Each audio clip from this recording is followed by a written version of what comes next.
Good.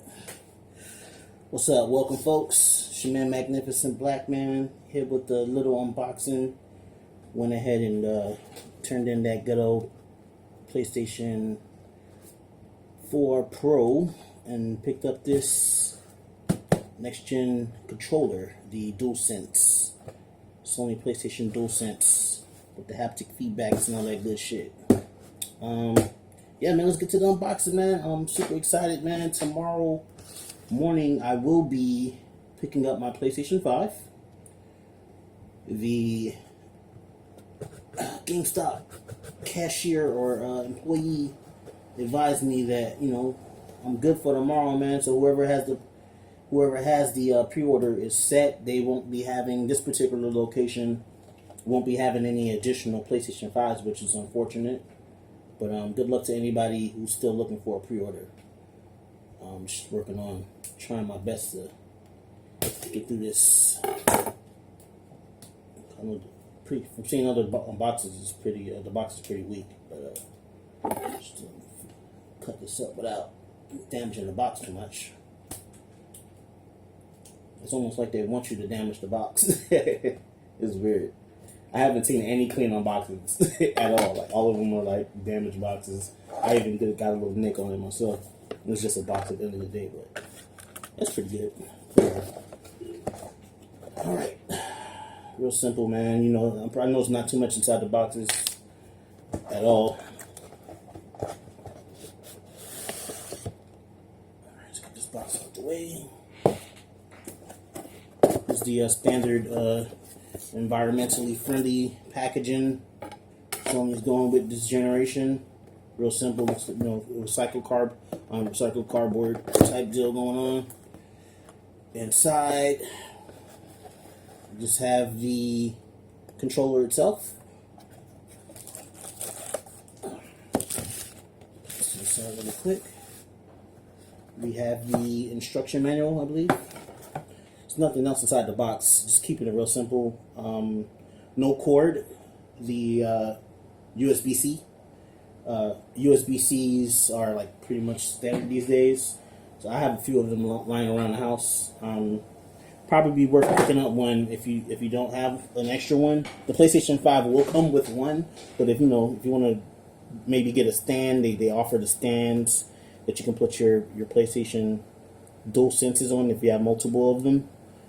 I'm going to be having two, so I plan on getting a stand from maybe Amazon in the future.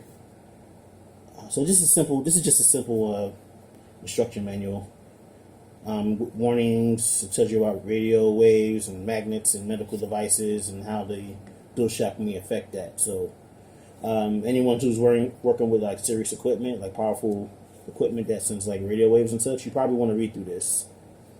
Simple information on the back for specifications. Got input power rating, so 1,500 milliamp battery. I believe it's a MA stands for milliamp. Correct me if I'm wrong in the comments. The battery type is a built-in lithium-ion battery.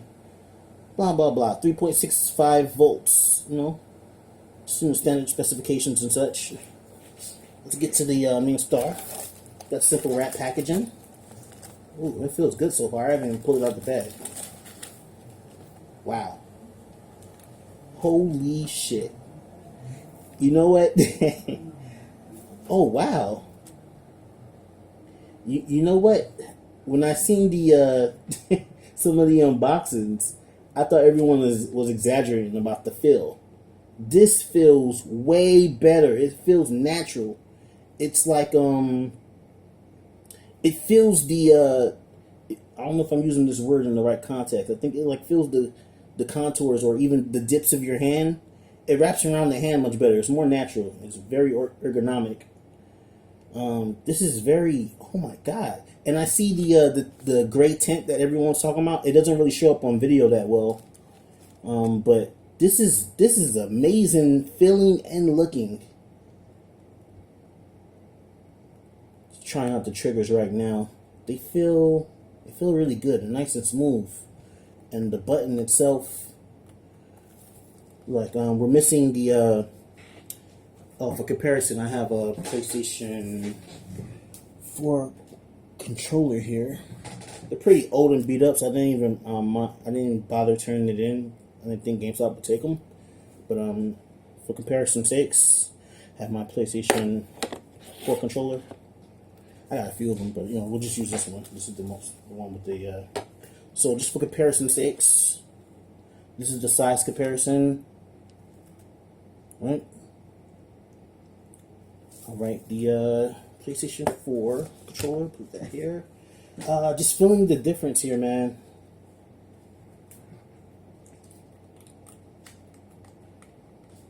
Everything just feels good. Now, I play a lot of fighting games, so the D-pad was definitely one of my main concerns. The D-pad feels good, man. It it had this kind of the same feel of the other one. This just feels really good, man. I don't know how to explain it. Let me try to do a dragon punch on this. All right. Focus attack dash cancel. You know what I mean? Yeah, but it feels really good, bro. Just in comparison sakes, this feels. All right, so what I believe, just from using this controller, I haven't even used it yet on the game, but from just my initial thoughts about this controller feels like they were trying to keep it traditional. Of course, this is an amazing controller, and then this has always been my favorite controller, the PlayStation branded controllers, even from the DualShock 1 all the way up into just the final iteration. This iteration before the DualSense, this felt good, and it's hard to tell whether or not there's anything better if you don't have a scope that's wider than, or your horizon is just on PlayStation, or your experiences are just with PlayStation. I've had Xbox controllers. I turned them in today because I sold my Xbox as well, but the Xbox controller felt really good, and you could feel the ergonomics were better.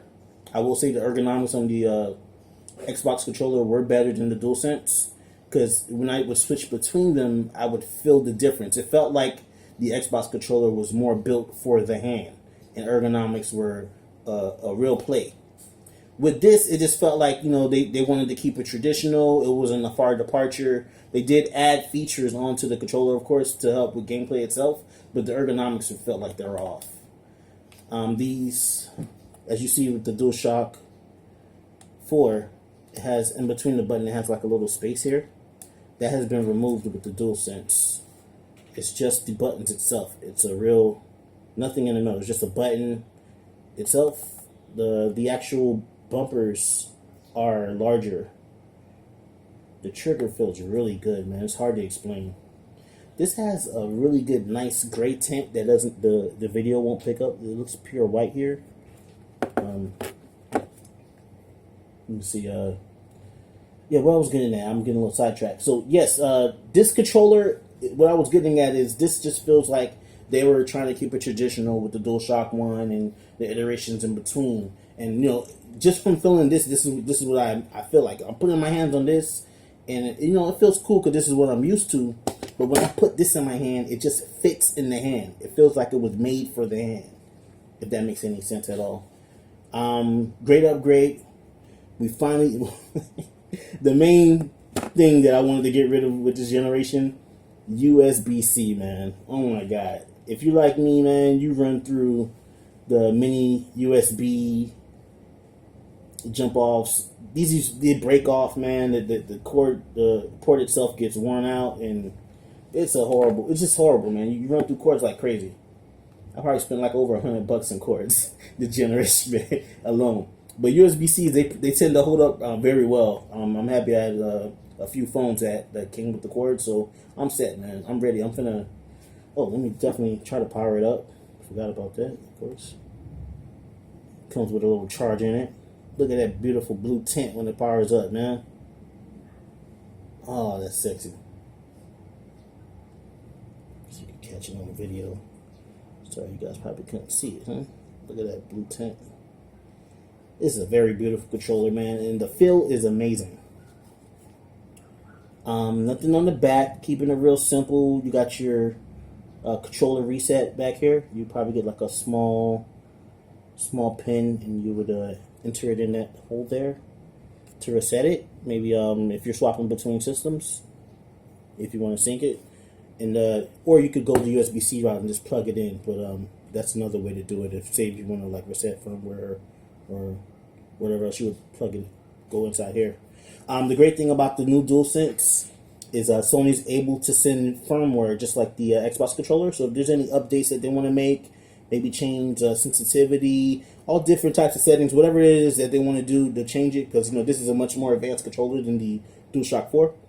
You're going to have the adaptive triggers back here, the haptic feedback, which is going to be the enhanced rumble feature. And to call it rumble is an understatement. This is not rumble. This is something on another level. I would, if you're super interested into that, I'd recommend looking into haptic feedback and look at the different levels of haptic feedback that Sony's using. It's on a totally another level, man. And I can't wait to use this tomorrow, and I'll definitely be updating you guys. But just my initial thoughts, man. This feels amazing in my hand, and just like the guy from the guy from Borderlands, the Gearbox executive, he said that once you get this in your hand, you're not going to want to go back to DualShock 4. And I haven't even played the game on this yet, but this feels just way better, man. And I'd be hard pressed to even miss this thing. I truly don't even care about this anymore, bro. For real. But yeah, man, I'm gonna wrap it up, man. I'm gonna send you guys. I'll be updating another video when the PlayStation 5 gets here tomorrow, when I bring it back from GameStop, and we're gonna play some games, man. I'm tired of talking about games, bro. It's definitely time to play some games. I'm tired of talking about games, bro. We're gonna be playing, man. I'm gonna be streaming, and hey, man, if you like the video, definitely hit the subscribe button, and I'll be making more videos and such, man. Definitely ready for the next gen, man. I'm excited, and you guys let me know if you picked up the DualSense and what your thoughts is of it, and talk of anything regarding the PlayStation 5 or even the Xbox, man. Hit me up in the comment section, man. And I'll see y'all boys later, man. Girls and guys, thank you very much for viewing the video. It's your boy Magnificent Black. I'm out.